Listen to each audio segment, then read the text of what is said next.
Vamos a recapitular lo que es en el procedimiento oral sumarísimo. Bueno, en el procedimiento oral sumarísimo decíamos que se siguen las mismas etapas al principio que en un ordinario. Decíamos que debe de existir forzosamente la conciliación. En caso de que no se lleve a cabo la conciliación, se lleva a cabo el emplazamiento. Y en el emplazamiento, a diferencia de cualquier otro juicio, no hay un término. Solamente te dice que tendrá que existir un término no mayor a 5 días después de que fuiste emplazado para llevarse a cabo la audiencia de contestación. En la audiencia de contestación pueden suceder dos supuestos, uno que sí vaya, otro que no vaya. Si va, da contestación.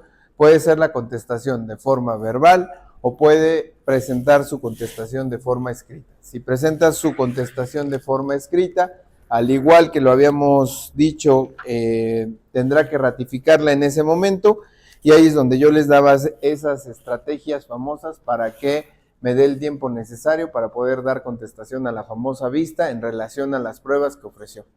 Finalmente, en esa misma audiencia se tendrán que calificar las pruebas ofrecidas por la parte actora, parte demandada, y se señala un nuevo día para llevar a cabo el desahogo de las pruebas. En las pruebas sí tendrán que ir, ahora sí como me decías la vez pasada, todas las personas que tengan que llevar a cabo el desahogo de las pruebas, ya sea los testigos, ya sea tu perito, porque en ese momento se les protesta el cargo y se desahogan las pruebas. Por principio de contradicción, primero se desahogan las pruebas de la parte actora, luego las partes demandada, y si alguna de las pruebas necesitara el desahogo por su propia pertinencia, como es una pericial, tal vez les vas a dar término para que ofrezcan sus dictámenes, se los pones a las vistas, tal vez objeten, no objeten, dependiendo. Si son contradictorios, señalas a un perito tercero en discordia. Finalmente se llega a la etapa de alegatos y se turna para dictar sentencia. Se turna. A diferencia de un mercantil que en ese momento dictará la sentencia o señalará un día y hora para el dictado de sentencia y después se documentará. ¿Duda? La forma de desahogo es igual que un ordinario. Igual que un ordinario, nada más que recuerda que ahora estás en un oral. Entonces, si son documentales, pues se desahogan por su propia naturaleza. Si es que hay una testimonial, en ese momento pasas a los testigos. Lo que tendría que ser en cualquier tipo de audiencia, separas a los testigos. Aquí los sacas de la sala de audiencia, que desahogue. Igual, lo mismo. No, las fórmulas en ese momento. Ahí se van calificando y en ese momento el juez dice si es procedente o no es procedente la pregunta que estás haciendo al testigo. O sea, las verbalizo, las califica. En ese momento. No es que las pregunte. Ahora, la diferencia también de la declaración de parte es que en la declaración de parte tú ya llevas tu pliego de posiciones. Muchos abogados dicen, bueno, llevo mi pliego de posiciones al desahogo de la audiencia oral, lo puedes hacer y puedes irlas formulando. Al final de cuentas, el juez es quien te califica esa posición y te dice si se tiene que llevar a cabo el desahogo o no de la misma. Hay unas que no lo tienen que Cuando es en ordinario, cuando es un juicio ordinario. Cuando es allá, como las vas a formular, tú te puedes llevar tu escrito y puedes irlas leyendo, no hay ningún problema. Ahí sí no te podría poner la limitante el juez de, en este momento, formular, lleve a cabo la formulación de forma oral. No, tú puedes llevarlas por escrito y las vas leyendo. En ese momento el juez te las va a calificar y ya tendrás que responder, obviamente con todos los requisitos de la prueba, ¿no? Que estén formuladas en sentido afirmativo, que no tengan más de un hecho, que no sean insidiosas, lo mismo. Y en ese momento, una vez que conteste el testigo, nosotros como contraparte podemos decir que la pregunta está... Ahí lo hace el juez, ojo, porque muchos abogados se aventuran y dicen, formulas tú tu posición, y resulta que tu contraria dice, oiga, ciudadano juez, esa tiene que desecharla. No, acá lo que hace el juez es la vas a leer y el juez tendrá que calificar. Ya si la admite o si la desecha, entonces tú ya después tendrás que formular ahí, ciudadano juez, creo que la admitió incorrectamente por esta situación. Y ya quedará en el audio y video registrado, pero mientras, como ya la admitió, tendrá que dar respuesta. Porque muchos dicen ahí, entonces me voy a un recurso ahí porque calificó mal las pruebas. No, porque no hay recurso. Lo que sí puedes hacer es una objeción. Objeto, su señoría, por esta situación. Y manifestar lo manifiesta. objeto ahí en ese mismo. Y lo manifiestas, ¿por qué? Porque ya en el momento en que se dicte una sentencia, si esa pregunta la calificó mal el juez, ya quedó en el audio y video que tú objetaste. Y entonces cuando formules tu apelación, vas a decir, como agravio, también manifiesto que calificó unas posiciones que no tenía que haberlas calificado de legales. Pero ya queda en audio y video que hiciste la objeción, porque si no lo haces te van a decir, ya fue un acto consentido. Y como no lo hiciste como objeción, porque no hay recurso, entonces ya no me lo puedes hacer valer ahorita. Entonces, lo reviso y unas me las califican y otras, por ejemplo, las reviso y las admiten. Y entonces, Todas las tienes que formular, todas verbalmente. ahí me las califican. Pero tú las vas diciendo, tú las vas leyendo. Y de hecho lo que haces, pero lo que vas haciendo es, conforme cada pregunta la vas calificando. Ya dijiste una posición, la califico. Ya terminó de responder, nos vamos a otra posición, la califico. No todas de corrido, porque si no, no entenderías el contexto en el que se está manejando el desahogo de la prueba. En cuanto a pericial, En pericial, ahí debes de tener ya los datos de tu perito. Igual, las mismas reglas. Tiene cédula, es experto en tal materia, domicilio, tal. Si no tiene uno de esos requisitos, si te la llega a admitir el juez y tú no lo hiciste valer, también puedes argumentar. Manifiesto una objeción en relación a la admisión de esta pericial porque, ¿qué crees? No tenía cédula y no te la enseñó en ese momento. Entonces, ya quedó en audio y video donde hiciste tú constar esa objeción que estuvo mal admitida esa prueba. entonces, en el día de la contestación de sus pruebas, dan lista de las pruebas, ahí hago objeciones. Ahí se califican las pruebas, ahí haces las objeciones de las pruebas. Se califican las pruebas, claro, sí, claro. Para eso es la vista. Ahí mismo puedo pedir y decirle, en el caso de una pericial, que necesite permiso para acceder a un inmueble o permiso para Sí, sí, desde ahí le digo, oiga, de una vez le aviso, le pido permiso, Sí. le solicito esto y esto, para que él pueda, el día que necesite ir solicitando. sí, Y ese día que llegue ya, sí, no correcto. esperar a enviar el desahogo y pedir eso. Es más, hay unas pruebas que se lleva a cabo el desahogo y, por ejemplo, una que tuvimos de una persona adulta, que era una declaración de partes. Entonces, lo que hicimos fue suspendemos en este momento la audiencia y el personal, ahí ya lo hicimos como una mixtura, que el personal se constituye en el domicilio de la persona para que le tome la declaración. Eso se puede hacer también. Desahogas tus pruebas, suspendes en cuanto a ese desahogo porque no lo puedes hacer ahí en la audiencia. Si no lo pediste, lo puedes pedir. Sí. Que lo procedente sería pedirlo antes para que el juez te lo pueda acordar conforme a derecho. Ya te diga si sí o si no, pero mientras ya lo solicitaste. Tengo duda en esa parte de que si alguien incomoda a la parte declarante, puede solicitar al juzgado que esa persona salga en este. Recuerda que cuando empiezas la audiencia, el secretario te va a decir que también van a existir apercibimientos conforme en términos de ley y que entonces lo que tiene que llevarse a cabo es el desahogo de la prueba, pero conforme a derecho y conforme a respeto. Pero el ciudadano juez podrá tener la facultad de que en ese momento te multe o hasta te saque del recinto. Me refiero a que puede haber gente que prevalezca, intimide, incomode a la parte. Normalmente son siempre las partes. Pero bueno, pues está por supuesto y tienes que comportarte. Pero si es una cuestión familiar, si tienes a la otra persona enfrente, puedes inclusive influir en su forma de responder. Y esa situación podría ser, ¿sabe qué? Es una cuestión personal, familiar, podría nada más que no esté de brazo, que estuviera afuera, que estuviera... La cuestión es que ahí en materia familiar, recuerda que ahí sí solamente están las partes, pero en civil hay público. Me refiero por cuestiones de declaraciones como una... Sí. los conocimientos. O tan solo la testimonial. En la testimonial muchos lo que hacían era metían a los testigos y al testigo lo sentaban atrás. Y entonces ya declaraba uno. Y el abogado no te hacía la petición de, oiga, la testimonial tienes que separar a los testigos. Entonces en algunas salas lo que hicieron fue hacer como un apartadito, como un privado, y ahí metías al testigo hasta que desahogaba. Y ya después ibas tú como secretario y le decías, bueno, ahora ya vente. Le hablabas al otro testigo y el otro testigo ya empezaba a dar su declaración. Lo que hacemos comúnmente, como se llevan, te digo, a cabo allá en donde está el Benito Juárez, allá a un lado están las salas, lo que hacemos es sacarlos del recinto hasta que terminen de desahogar y ya una vez concluido, entonces ya viene el otro testigo. Entonces aquí para la declaración de mencionan que es una persona mayor, parte de la tiene que solicitar desde que vas a hacer ratificar la demanda Sí. y la parte demandada en la contestación. Es más, desde tu demanda y desde tu contestación. Desde ahí tú tienes que decir, como es mayor y no puede trasladarse, entonces solicito que se constituya en su domicilio el personal de este juzgado. Y lo puede hacer, no hay ningún problema. Pues simple hecho de la edad, tienes que justificar por algún Justificar. tipo de- Justificar la edad, obviamente, ¿no? Y también que no puede.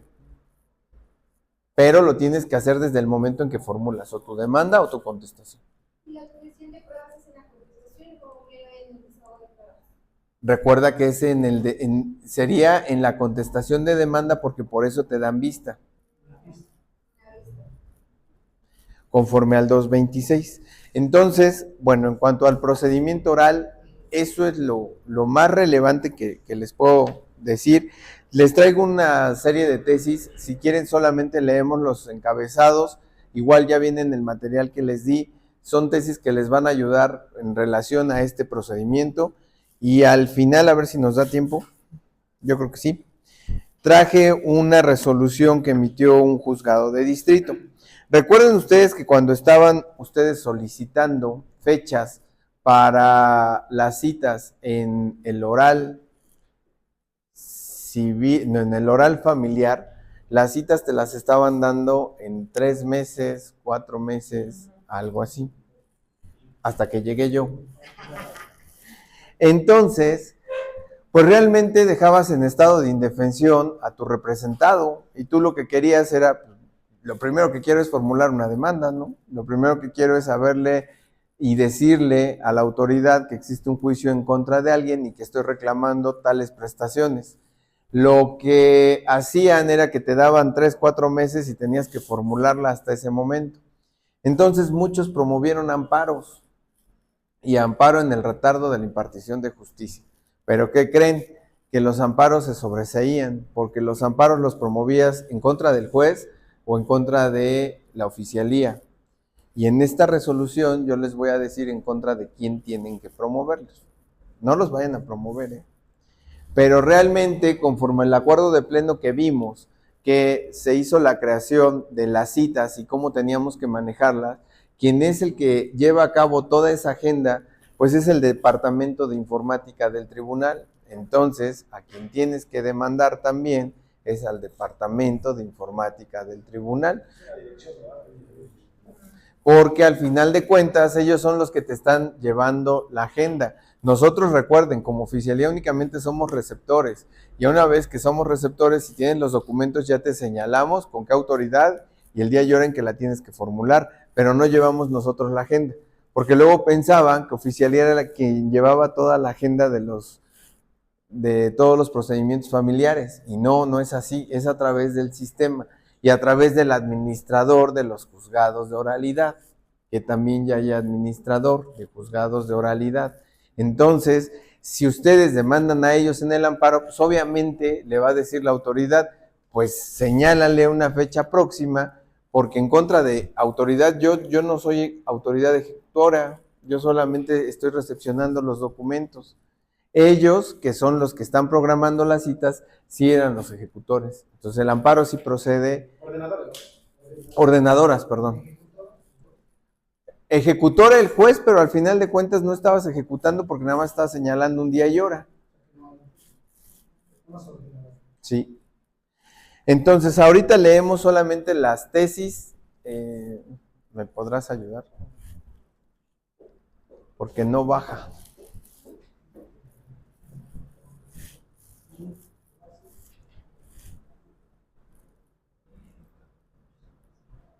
Bueno, la primera tesis que tenemos, si me ayuda. Sí, como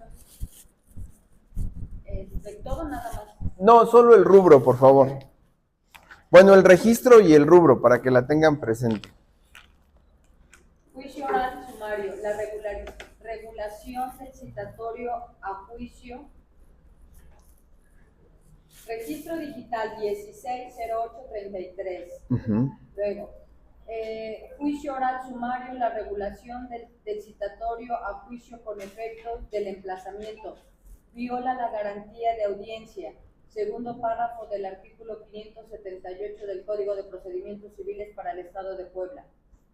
Los artículos 577 a 580 del Código de Procedimientos Civiles para el Estado de Puebla establecen que el citatorio que realice el diligenciario producirá los mismos efectos del emplazamiento y señalan día y hora para el desahogo de una audiencia de conciliación y excepciones, en la que si no se logra un acuerdo entre las partes, el demandado deberá controvertir de inmediato los hechos en los que se funda la demanda y ofrecer pruebas que sustenten su postura o puedan desvirtuar la del actor a juicio de... Que esto es lo importante, o sea, esto es lo que te decía, ¿no?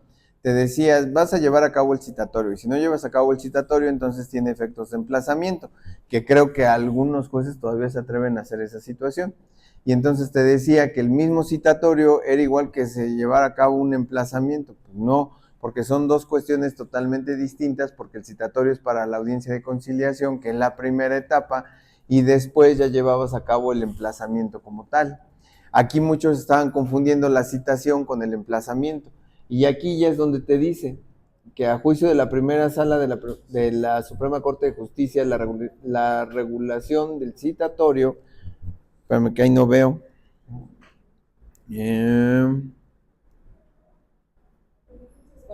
con efectos de emplazamiento en el contexto de ordenamiento citada, no respeta las formalidades esenciales del procedimiento y por ende viola la garantía de audiencia contenida en el artículo 14 constitucional.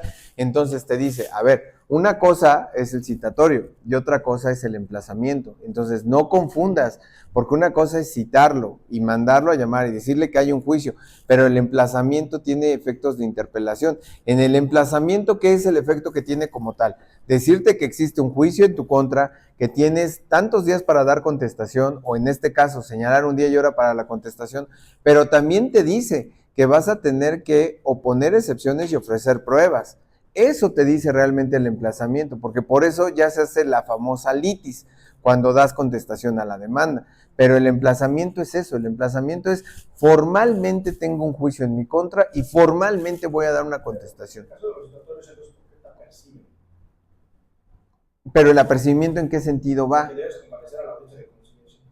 Solamente, es eso. Eso es solamente, es el puro apercibimiento. Y te dice, y en caso de que no, se tendrá que llevar a cabo el emplazamiento en términos de ley. Entonces, ahí lo que estaban haciendo algunos es que te decían, te cito, pero este citatorio tiene efectos de emplazamiento.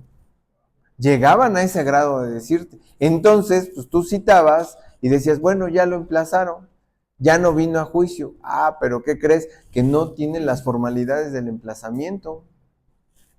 Me queda claro que en materia de juicio sumario civil así lo hacen, o sea, primero es conciliación y citatorio. Pero aquí insisto, ¿por qué en materia familiar, que es otro tema, lo hacen el citatorio con efectos de emplazamiento? Y yo le pregunté aquí a la juez, Lau Blanca, le digo, bajo el principio de continuidad es por lo que se hace. Y yo dije, pero si el juicio sumario no establece así. No, y aparte aquí ya rompes con el principio, o sea, el principio de continuidad tal vez podría ser, yo tengo mis dudas, para no contradecir a la juez. Pero recuerda que hay formalidades en un procedimiento. El hogar familiar es, te cito para la conciliación y el emplazamiento, porque de ahí, digo, ¿qué me pasó la primera Sí, sí, y lo están haciendo. Ahí me van a emplazar, ¿no? Entra audiencia porque vas a contestar. Lo están haciendo así, pero aquí ya te está diciendo, no reúnes las formalidades del emplazamiento como tal. Claro. Porque nada más bajo ese principio de continuidad y de concentración, por eso. Y el 14 y 16 ya le das en la torre. Sencillo, no les digas que yo fui, pero les das en la torre a esto. No sé si baje más. Ah, sí, sí bajó. Bueno. Bueno, la siguiente tesis te habla acá de la reconvención. Ya vimos que la reconvención no es admisible en los juicios orales sumarísimos. Aquí hay una parte bien importante de esta tesis porque te dice, acá vean, si le da lectura a alguien, ¿me ayuda, por favor? Acá, donde dice el juicio oral sumarísimo. El juicio oral sumarísimo se obtiene que el mencionado juicio es un procedimiento contencioso especial, consensual, concentrado y dinámico, que tiende a favorecer la pronta administración de justicia, suprimiendo la procedencia de recursos en contra de las determinaciones que se pronuncien en los mismos, salvo la apelación en contra de la sentencia que en el mismo se dicta. Entonces, hasta ahí, esta parte que te dice de la reconvención, si te das cuenta, por eso les decía que luego es importante leer las tesis, porque en esta te da el significado del juicio oral sumarísimo. Es esto, es un juicio especial, contencioso, que es consensual, concentrado y dinámico. Se supone que dinámico porque tendría que ser rápido, consensual porque tiene que existir ese consentimiento de las partes en someterte al juicio. Entonces, aquí es donde te dice en realidad cuál es la definición del juicio oral sumarísimo. Y al final te dice, y remata muy bien, y no admite ningún recurso. Es el único que no admite ningún recurso, salvo la apelación. ¿Sale?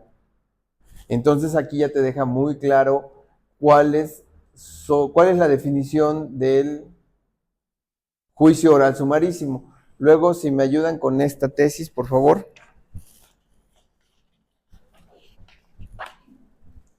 ¿Alguien más? Una voz de hombre, a ver. De hombre. Incidente de nulidad de actuaciones en los juicios orales sumarísimos. Contra el auto que lo desecha no procede el recurso de inaplicabilidad. Ahí sí se lee, sí. ¿Sí lo ves? Sí. Acá. Si se entiende que los juicios tramitados en la vía oral sumarísima están regulados en el capítulo 2 del Código de Procedimientos Civiles para el Estado de Puebla, no les resulta aplicable el segundo, el Código de Procedimientos Civiles para el Estado de Puebla, no les resulta aplicable el resto de las reglas que en materia de recursos rigen en los juicios cuyo trámite se da en la vía ordinaria.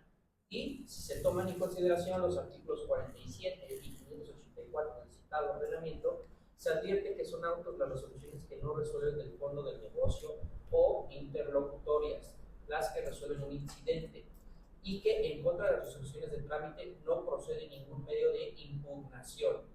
Es claro contra el auto a través del cual se desecha un incidente de nulidad propuesto no procede recurso, razón por la que es inaplicable la tesis con la clave V, bueno. Eso omítelo. Hasta ahí. No, nada más lo del rubro. Incidente de nulidad. Incidente de nulidad de actuaciones, el auto que lo desecha debe combatirse mediante recurso de reclamación previo a su impugnación en amparo indirecto. A ver, esa no se la sabían. Si les desechan un incidente de nulidad, por lo regular todos dicen, pues me voy al amparo. No, porque lo que tienes que promover primero es el recurso de reclamación. Estamos hablando de juicios ordinarios, ¿eh? El recurso de reclamación te va a decir si se admite o si se desecha el incidente, y si no, pues ya ahora sí ya te vas al amparo. Pero, ojo, es en la única regla de Puebla donde te establece esa situación. Si me desechas un incidente de nulidad, muchos dirían, es que en el incidente de nulidad no existen recursos. Tan es así que te dice que en contra de las resoluciones ya no procede nada, más que el amparo. Entonces, muchos abogados se confían y dicen, bueno, como me desechaste mi incidente de nulidad de actuaciones, entonces promuevo mi amparo. ¿Qué crees? Por principio de definitividad y por esta tesis que tenemos ahí, tienes que agotarlo y primero tienes que promover tu recurso de reclamación para después ya promover un amparo. Salvo la excepción de cuando ya te encuentras en un juicio oral sumarísimo. En un juicio oral sumarísimo es la excepción a la regla, donde ahí sí procede el amparo. Entonces, vean, aquí son dos datos bien importantes. Un dato, ¿cuál es? Que si me desechas un incidente de nulidad, en materia civil, lo que procede es recurso de reclamación, forzosamente. Si no, te van a sobreseer tu juicio por principio de definitividad. Y segundo, si estás en el juicio oral sumarísimo, ahí sí procede el amparo. Ya no el recurso. Es más, te lo tendrían que desechar. El recurso, te tendrían que decir, se desecha el recurso de reclamación porque en primera, en el juicio no procede ningún recurso. Tan sencillo como esa.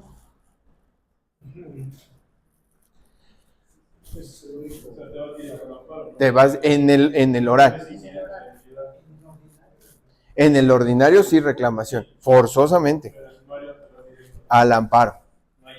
No. O sea, tú vas a promover un incidente por una mala notificación, ¿sale? Un mal emplazamiento.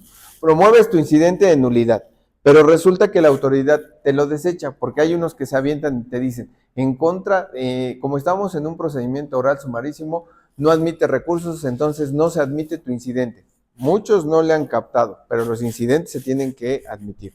Entonces te desechan tu incidente.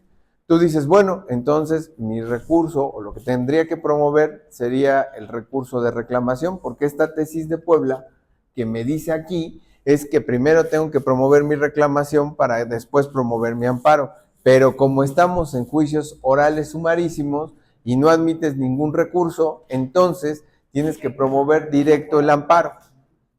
¿Sale?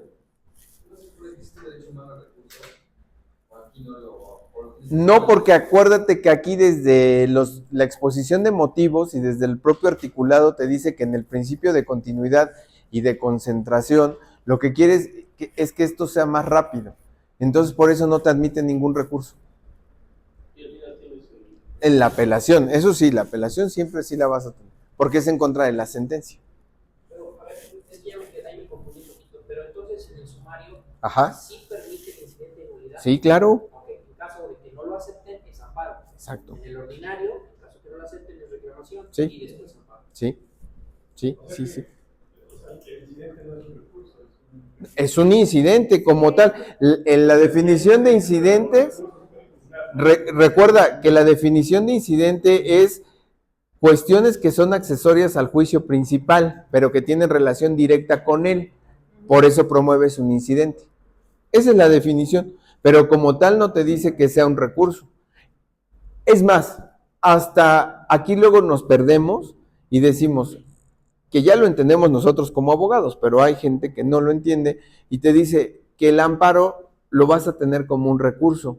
Y no, o sea, el amparo como tal es juicio, y por eso yo les decía, el juicio de amparo lo tienes que promover en contra de autoridades, no en contra de resoluciones, pero porque la dictó mal para ti la autoridad, pero porque se te están violando garantías fundamentales, por eso promueves el amparo. Por eso yo les decía, creo que desde la primera clase, si ustedes van a ver un abogado y el abogado, antes de que le cuentes o ya medio le contaste el asunto y luego te dice, vamos a promover un amparo. A ver, espérate, ¿por qué el amparo? Primero hay que ver si podemos o no podemos agotar algún recurso. Primero hay que ver si no estás contra un principio de definitividad. Y ya después de todo eso, órale, ya vámonos al amparo. Y en este supuesto es solamente si promueves el incidente y lo desechas. Sí. No te admiten el incidente. No. La resolución que sea del incidente, y si es en contra tuya, ahora sí me voy al amparo. Porque recuerda que la resolución que deviene de los incidentes no admite ningún recurso. O sea, ya se llegó con el incidente, me dicen, no tienes razón. Amparo. Ahí sí amparo. Pero cualquier incidente o solamente incidente. No, cualquier incidente, porque en las reglas de los incidentes te dice que no procede recurso. Si alguien bueno, ahorita si quieren buscamos, pero en incidentes te dice que no procede recurso contra la resolución emitida. ¿Y lo presenta igual por escrito? Sí, igual, las mismas reglas. Ahí sí te vas a las mismas reglas. Bueno, después de esta tenemos, bueno, recurso de reclamación. Pues ya te lo dice más acertadamente y te dice que no procede ningún recurso de reclamación dentro del juicio de amparo. Para tu pregunta, si procedía algún recurso o si está, no, creo que era del compañero, y si estábamos violando ese derecho de emitir recursos, Aquí ya te establece que no, porque la propia vía te dice que no admite ningún recurso, que lo único que puedes promover es la apelación. Es lo único. Si quieren darle lectura. Recurso de reclamación previsto en el artículo 408 del Código de Procedimientos Civiles para el Estado Libre y Soberano de Puebla. Es improcedente contra el auto que desecha o no admite un incidente de nulidad de actuaciones. El artículo 47 del Código de Procedimientos Civiles para el Estado Libre y Soberano de Puebla indica que las resoluciones judiciales son sentencias definitivas, interlocutorias o autos. Esto es lo único que tenemos en nuestros procedimientos. Sentencias definitivas, sentencias interlocutorias y autos. Es lo único. Las primeras son aquellas que resuelven el fondo del negocio, las interlocutorias las que resuelven un incidente y las restantes son autos. Mira, acá, si en algún momento ustedes llegan a dar clase, la definición de sentencias definitivas, interlocutorias y autos, aquí mismo te lo va dando esta tesis. Por eso les digo, es muy importante que ustedes se pongan a leer muchas tesis, porque van a aprender muchas situaciones que ni siquiera se engloban dentro del rubro. Si tú lees el rubro, nada más te vas a lo básico y dices, bueno, no admite recurso. Pero si ya empiezas a leer el contenido, hasta te hace una explicación. Y ahorita creo que ya en la 10ª época, en la 10ª y en la 11ª época, te pone hasta los asuntos de donde devienen las tesis. Te dice, el antecedente es este, y ahí te viene. Entonces, está padrísimo porque ustedes ya pueden leer el por qué llegaron a esa resolución, el antecedente. Y está muy bueno porque ya ahora sí ya entiendes el contexto de esto decía el artículo, esto es lo que refiere la Suprema, esto es a lo que llegaron. No, y en la sentencia viene todo el contexto, ¿no? Es como yo en una sentencia y en todos los escritos yo les decía a mis alumnos, siempre debes de acordarte de 3 situaciones en todos tus escritos, en todas tus demandas, en todo lo que vayas a hacer. Premisa mayor, premisa menor y tu conclusión. Tu premisa mayor es el planteamiento. ¿Qué sucedió? ¿Por qué sucedió? ¿Cómo sucedió? ¿Cuándo sucedió? Todo eso. ¿Qué te agravia? Eso es tu premisa mayor. Tu premisa menor pueden ser tus fundamentos. Lo sustento por esta situación, tal, tal, tal. Lo sustento con esta prueba por tal, tal, tal. Eso es tu premisa menor. Y al final tu conclusión, autoridad, quiero que arribes a esta situación.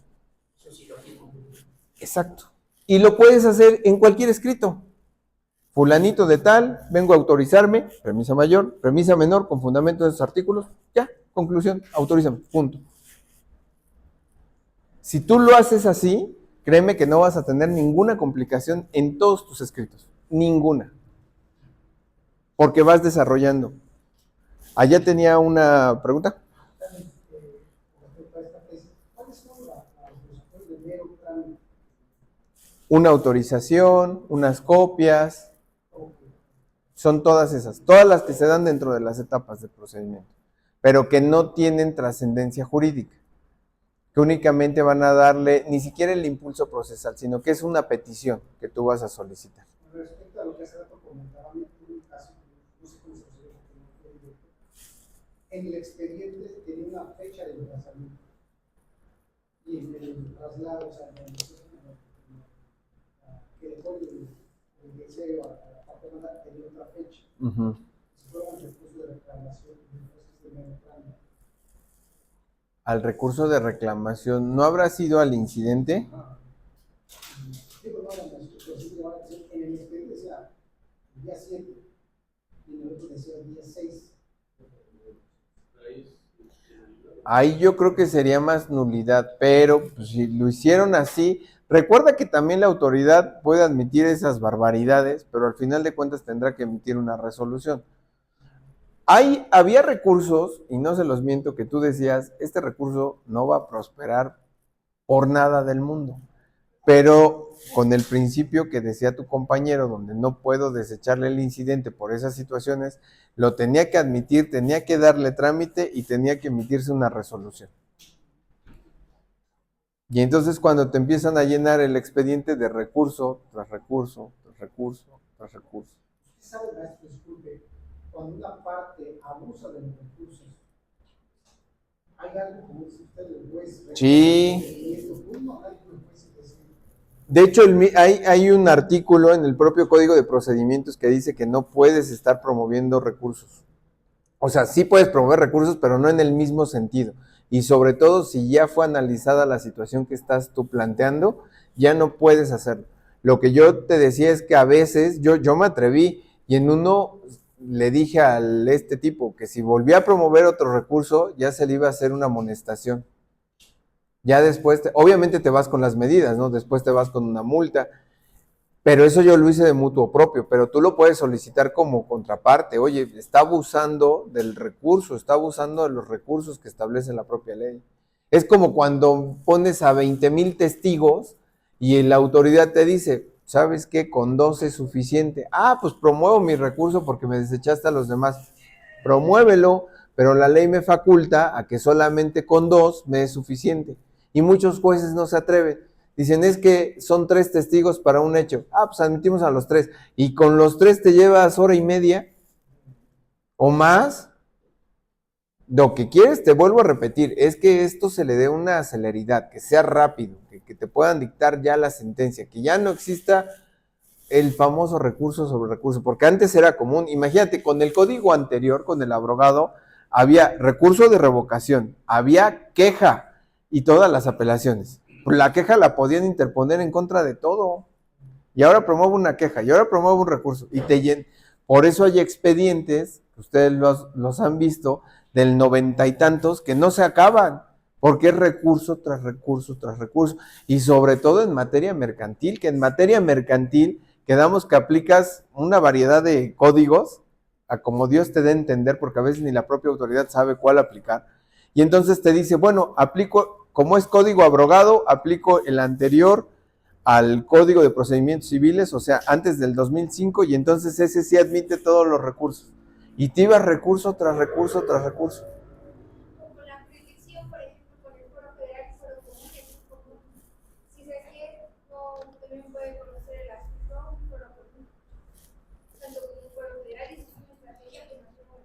Por eso te digo, o sea, en un juicio, por ejemplo, mercantil, en el mercantil con la jurisdicción concurrente, tú puedes promoverlo a nivel federal o a nivel estatal. Bueno, pues aquí está el abogado. ¿Por qué están promoviendo en la federación? Porque están siendo más rápidos. Y la verdad, o sea, la verdad es que ahí los juicios están acabando muy rápido. Y más si son orales, se diga. O también pasa igual otra cuestión chicana mercantil, por ejemplo, de los juicios. Por la cuantía puede ser, no sé, ordinario, puede ser oral mercantil, o puede ser ejecutivo. No sé, por ejemplo, el oral mercantil es en cuantía. Pues también no pueden hacer conocer, también la cuantía es menor. La ventaja que tienes ahí en el federal es que en el federal sí le puedes dar vista al Ministerio Público Federal. Y entonces el Ministerio Público es el que empieza a tomar medidas para que ya no interpongan recurso tras recurso. Hay unas ventajas diferentes en materia oral o cuestiones de que te están dictando las sentencias. Bueno, si no pones tu demanda, al menos de 3 meses tienes sentencia. Y la sentencia te está saliendo con una liquidación. Y lo que ellos están evitando es que si vienen de papel, de que tú le vas a presentar un estado de cuentas, automáticamente sacan tu sentencia y te sacan los intereses hasta ese. Oye, ve, está perfecto. De hecho, es una cuestión como tal que nos convienen ciertas cuestiones simplemente porque lo regulan de una forma más, no sé si por sus visitas, no sé si por estar calificados, desconocemos esa parte, pero sí nos ayuda a nosotros porque es mucho más. Aquí yo te podría decir que en los mercantiles de aquí de Puebla ya están yendo también bien rápido. Súper rápidos. Tan es así que imagínate el emplazamiento que te dice en un ejecutivo, por ejemplo, que es oral. Recuerda que es el auto de execuendo. Y entonces ahí se supone que tú tenías que ir con la parte, con el diligenciario para llevar a cabo el embargo. O sea, requerimiento de pago y en caso de que no embargo. Ya lo están haciendo sin que vaya, o sea, le dicen a la parte actora, se va a llevar a cabo el emplazamiento, el auto de execuendo. ¿Vas o no vas?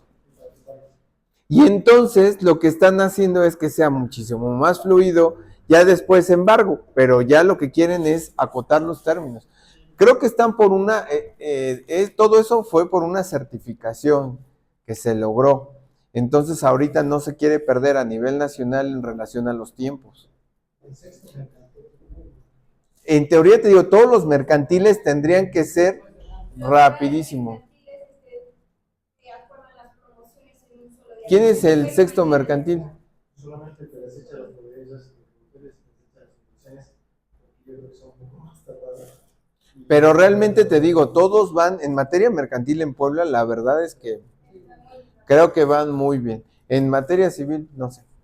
Lo malo de Familiar. de Estado, lo único que puedo decir es que es el famoso programa para poder mandar la comisión.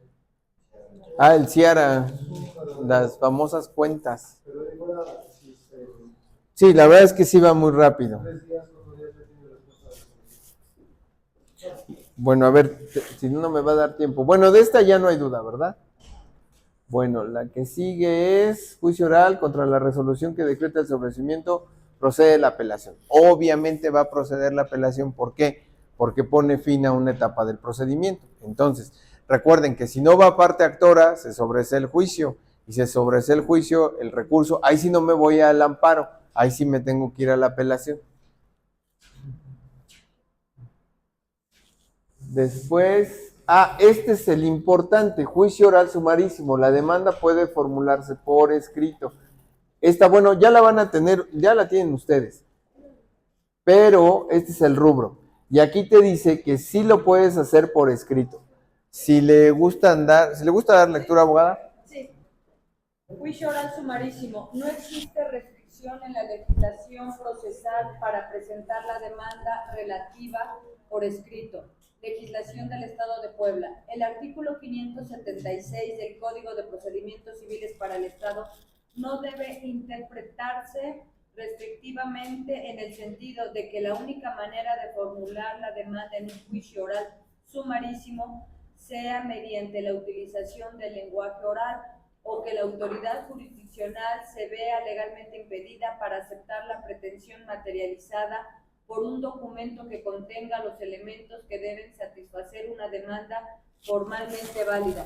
Pues esa norma no es taxativa en cuanto a que la demanda debe formularse por escrito, ya que la finalidad de expresarse brevemente las prestaciones, hechos y pretensiones del actor pueden lograrse si se presenta, ratifica y se le admite el escrito en el que conste la causa petendi, los hechos que se le dan sustento y el cúmulo probatorio tendiente a justificarlos, pues la finalidad de lograr una exposición breve y sucinta se obtiene también con la exhibición de un documento previamente elaborado, ya que de sostener lo contrario se transgredirán el derecho fundamental de acceso a la jurisdicción previsto hasta ahí. Entonces, si te das cuenta, si se dan cuenta, aquí ya te dice, puedes formular tu demanda de forma escrita, lo único que tienes que hacer es ratificarla. Ya con el hecho de ratificarla y que tengas tu objeto, tus hechos y tus pruebas, ya es suficiente. Entonces, si algún juez te dice, no, tienes que formularla, no. Ahora, esto, recuerden que también existe la analogía de tesis, o sea, puedo ocuparla porque tengo un caso similar. Aquí, ¿tú qué vas a hacer? Cuando das contestación a la demanda y la contestas por escrito, dices, por analogía de la tesis tal, donde me permite que la haga yo por escrito, pues ahora vengo a presentarte la contestación también por escrito. Entonces, por ser análoga a esta tesis, admítemela de esa forma.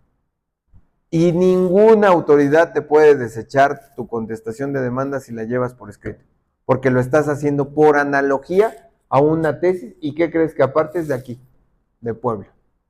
Si no lo hace el juez, no lo hace. ¿En qué se metería en problemas?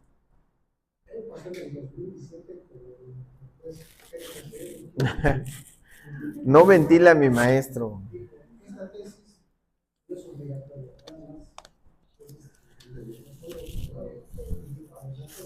Por analogía. Vámonos por analogía. Pero no dejó a la contestación hacer la pero ahí ya te dio armas, ya con eso ya puedes promover tú. Sí, claro. Desde tu apelación y como tu agravio. 17 constitucional. No se reúnen las formalidades.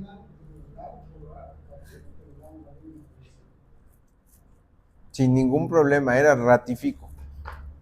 Bueno, si fuera al revés, o sea, está la demanda escrita y yo la quiero contestar oral y el actor dice, no, es que es escrita, que la contesta. Sí, se puede. No, o sea, tú como demandado, o sea, actor presenta por escrito y la ratifica. Tú demandado la quieres formular de forma oral, se puede. De hecho, eso tendría que ser conforme nuestro articulado, que nosotros lo hacemos, y ahorita les estoy pasando este tip, que sea por analogía, lo puedes hacer que sea mediante escrito, pero en realidad todos los abogados tendrían que llegar a formular su contestación de forma oral, todos, que aquí yo le estoy pasando este tip, pero en realidad tiene que ser de forma oral, porque el artículo así te lo dice. Pero no podría ponerse el actor. No, al contrario. Te digo que ahí la situación y la problemática va a ser para el juez, porque el juez en ese momento, como tú estás dando contestación, ofreces pruebas también. Y entonces, como ofreces pruebas, yo como autoridad es, bueno, ofreciste tales, tengo que hacer mi nota y después de concluido eso, tengo que calificar tus pruebas. Entonces, tengo que estar muy abusado con todo lo que me estás diciendo para que yo pueda calificarte tus pruebas. Y si las ofreciste bien. Y el actor también, ¿no? Porque ahí sí no podría, exacto, o tendría que objetarlas también en ese momento. Sí, oral ya no podría decir, dame un término. Sí. Entonces entendemos que si el actor promueve de manera oral y el demandado quiere contestar por escrito, Ahí sí ya no, por el principio de igualdad de armas. Ahí sí no, ahí sí como juez le puedes decir, a ver, eso sí no se puede porque él sí la formuló de forma oral. Tú ahorita tienes que formularla de forma también oral, tu contestación. Ahí ya no hay igualdad. En el otro se da por el famoso principio de igualdad de armas. Y te digo que muchos están yendo más allá. Por ejemplo, en el juzgado cuarto te están diciendo que des tu contestación por escrito, te dan 12 días, que a mí eso ya se me hace que desvirtúas todo, pero das 12 días, das contestación, se da vista, o sea, todo eso lo hacen como si fuera un ordinario. Y ya cuando llegas a las pruebas, ahora sí, calificación de pruebas y ese sí, desahogo en una audiencia. Y en esa audiencia que se desahoguen todas, alegato, citación para sentencia. Pero siento que ahí sí ya le rompes.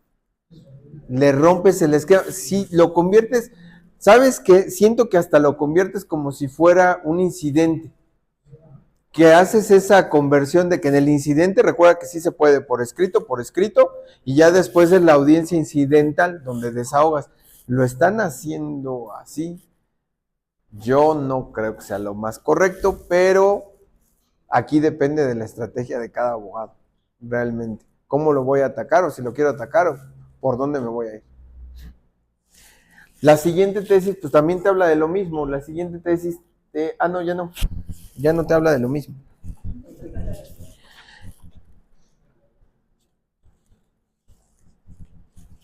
Bueno, ahí se van a encontrar otras dos tesis que hablan de lo mismo, de que tienes que formularla y que si la presentas por escrito no hay ningún problema. Y ya en este amparo, que es ya de lo último que les decía, aquí promueven el amparo y vean a las autoridades que señalan. Señalan a la oficialidad de partes, en algunos casos aquí nos ponen al director, en otros casos aquí ponen, en realidad lo que quieres demandar es a la oficialía. Luego te hablan del juez, porque muchos manifiestan que el juez es el que te tiene que adelantar la audiencia y que él ya está conociendo del asunto, pero en realidad todavía no formulas la demanda. O sea, el juez, como por qué lo señalas como autoridad si todavía no has desahogado nada con él. Y finalmente, que esta es la importante, es la director de informática del Consejo de la Judicatura. Bueno, ahí la leen con calma, porque la verdad es que está muy bien, pero en la última parte, ya en los resultandos, ya te dice estas dos cosas que resuelve. Si le da lectura solamente al primero y al segundo, por favor. Sí. El primero y el segundo, por favor.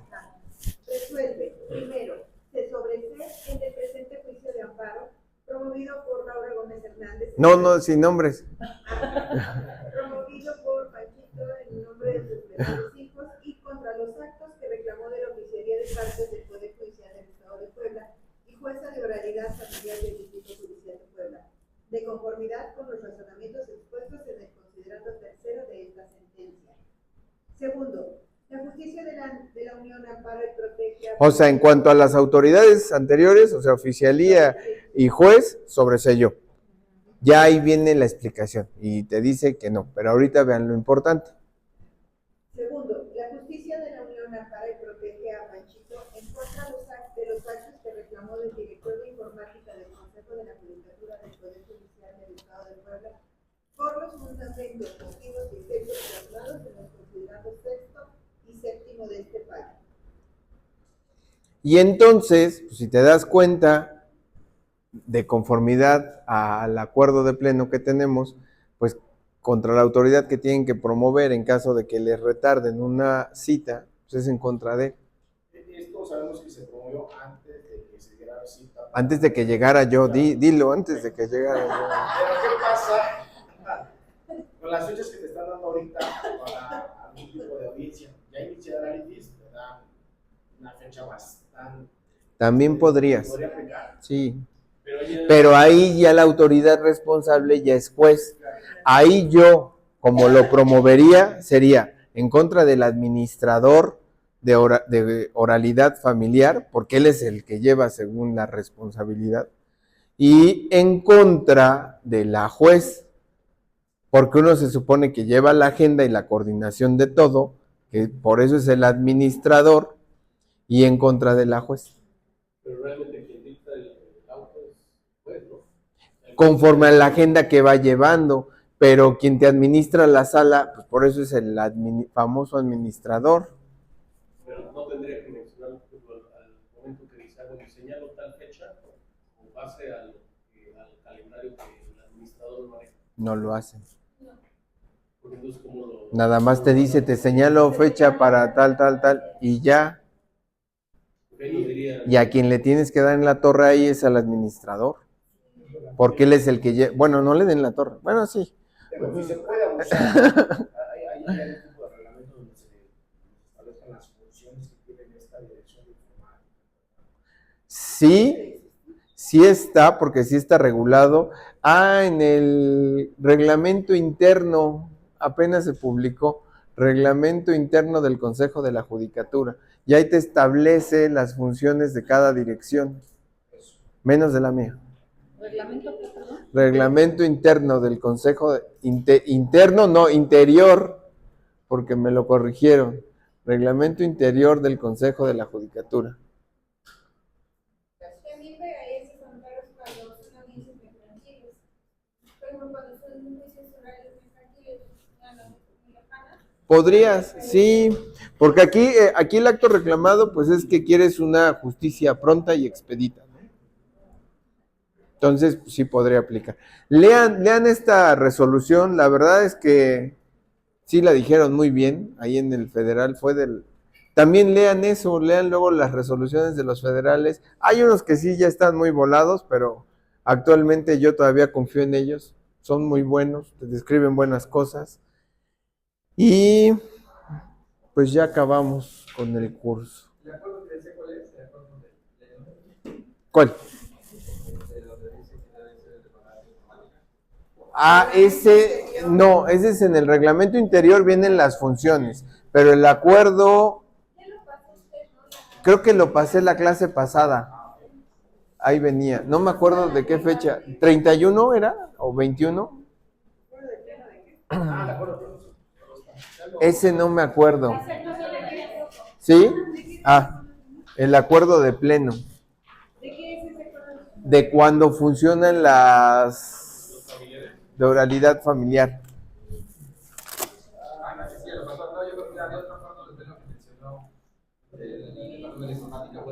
No, las funciones están en el